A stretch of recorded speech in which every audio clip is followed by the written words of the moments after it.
The EU has just announced new tariffs in response to the United States tariffs toward steel and aluminum. Now, these tariffs were announced by the Trump administration, indicating that there would be some pretty heavy taxes on imports of steel and aluminum from the European Union, Mexico, and also from Canada. Now, the EU was not happy about this, neither was Mexico or Canada, and so as a result, they have retaliated. The EU's tariffs will be worth about $3.3 billion. The European Union's plan to impose tariffs on roughly $3.3 billion worth of American goods will go into effect in early July. So we might be feeling the negative impacts of this trade war relatively soon. Also, keep in mind that they are planning to heavily tax products, American products, including denim, orange juice, bourbon, motorcycles, peanut butter, motorboats, and cigarettes. The United States and the European Union do a great deal of trade just over $1.3 trillion in goods and services each year. Also, if the trade dispute continues or is not resolved by the World Trade Organization, a second batch of American exports worth around $4.3 billion a year could eventually be targeted. Those exports would include US sunbeds, paper towels, corduroy pants, and porcelain tableware. It's kind of incredible what we trade, right? It's kind of incredible that it's corduroy pants. And that's the one thing on that list that jumped out at me. The corduroy pants, the most American thing out there, corduroy pants. Well, also paper towels, because we're used to just throwing things away. Yeah, that does feel like us, yeah. So look, this will have a negative impact on workers here in the United States as well as consumers, and I'm going to get into those numbers in just a minute. But I want to open this up to you guys. Tell me what you think about this. Are there situations in which tariffs make sense? I mean, in this case, it seems as though Trump went at it in a very unsophisticated, unnuanced, not well thought out way. Well, that's not like him. Right. Yeah, this is sort of ham-fisted. It's weird. You can see tariffs, and usually you don't find it between allies and nations that generally have decent trade history in the past. And of course, we'll all end up paying more for a lot of these items. And as Anna sort of has hinted, this could escalate, and you could find tariffs on European cars and other sort of bigger ticket items. And this is, in a sense, a new, and when I say new, I mean it's been decades old now, but I mean in the modern age, it's another kind of war. And they call it a trade war for a reason. Increasingly, many wars and many tensions are worked out on the planet with economics at their base, right? Mm-hmm. We're really about trade, and we're about a world economy and a balance in that world economy. And so I'm concerned. I think if you, and again, as Anna says, if you impose policies that aren't well thought out, that don't have a real good long-term strategy behind them, you can end up in this sort of trade war tension with countries that you didn't have tensions with. That's right. And you don't have a tense history with. And all of a sudden, you can find America in a much different place. So some of you might be wondering, why is Vladimir Putin on the master graphic behind you? This story has nothing to do with Putin, except it does. So Putin has really capitalized and taken advantage of this situation, because he had started saying back in 2007 that the United States is too restrictive. Their idea of exceptionalism is damaging and destructive to other countries, and their overuse of sanctions is dangerous. That was an argument he made during the Obama administration back in 2007. Now, fast forward to today, right after Trump issues these tariffs and this trade war, starts off, Putin has this basically a teleconference with the people of Russia, and he starts arguing that, I told the international world, watch out for those Americans, might not want to work with them because they will turn on you. And so I'm paraphrasing what he said. I want to give you his exact statements. Let's go to graphic 23.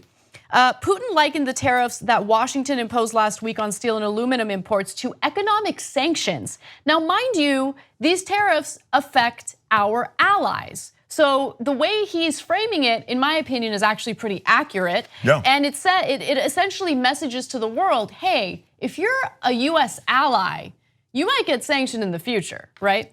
That is exactly what is happening now. Nobody wanted to listen and nobody did anything to stop this from developing. Well, there you go. You've been hit. Dinner is served. Please sit down and eat. So Putin said that. Putin also accused the United States of upsetting the strategic nuclear balance and said nobody should take any hasty steps. The understanding that a third world war could be the end of civilization should restrain us. Now, in that portion of the conversation, he was specifically referring to Ukraine and how Ukraine could potentially go after Russian support in the country. And if they do that, Russia would retaliate. So that was an interesting, culmination to that little teleconference that he was doing, and it kind of worried me. But with that said, these tariffs are not good when it comes to our relationships with our allies. They're not good when it comes to how much consumers are going to spend for products here. They're not good for manufacturers here in the United States who rely on that material in order to produce their products. So just quickly, I want to go to some of those numbers. Some 400,000 jobs will be lost, with 16 losses for every job created by the tariffs. Now, the idea is, let's bring steel and aluminum back to the United States. It'll create more jobs. But for, again, every job we create for steel and aluminum, we're going to lose 16 jobs. And those jobs will come from factories that rely on that material. 400,000 people in the United States work in metal producing jobs, but 4.6 million work in jobs that depend on metal. And remember, if it's manufactured in the United States, naturally it will cost more, and those costs will either be transferred on to the consumers, or what employers will do is cut workers to save some money.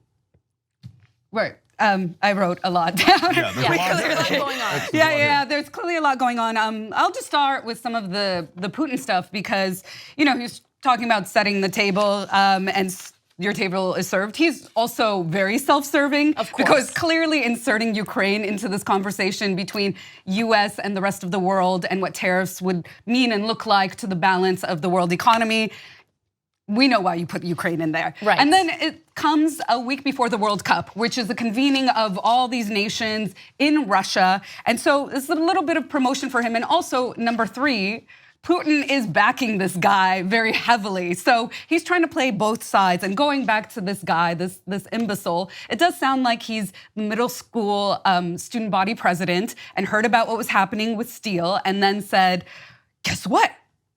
Let's just impose tariffs so that we can build up our industry and not think anything beyond that. Mm-hmm. And his lemmings will believe it. And again, this is this 1950s, not just exceptionalism, US or American exceptionalism, but it's this isolationist politics that feels like it can be disconnected from the rest of the world and that we have enough industries, product, innovation to build within, and we have enough consumption within. And that's actually not the case.